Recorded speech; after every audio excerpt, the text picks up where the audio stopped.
من حسابم به همه مردم این شهر جداست.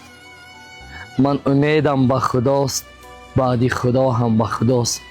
السلام علیکم مردم شریف تاجیکستان، خاک پاتون شوم که در این روزهای سخت و وزنین پهلوی مردم عینی بودید.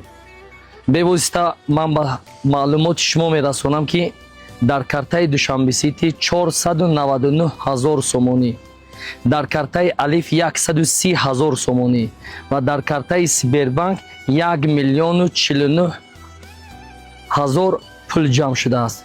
برادرای عزیز، یک زحمت دیگر میکشیم، یک کوشش دیگر میکنیم که یک مبلغ خوب برای ضرر دیدگان به دست بیاریم. خاک پاتون شوم، این نیکی شما رو ما هیچگاه فراموش کردن نمیتوانیم.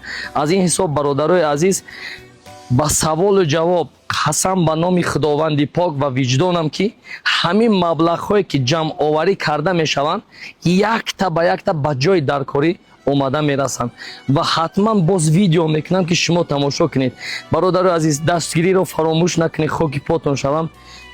این روزا میگذرن، ما فقط باید پهلوی هم باشیم. حضور رحمت.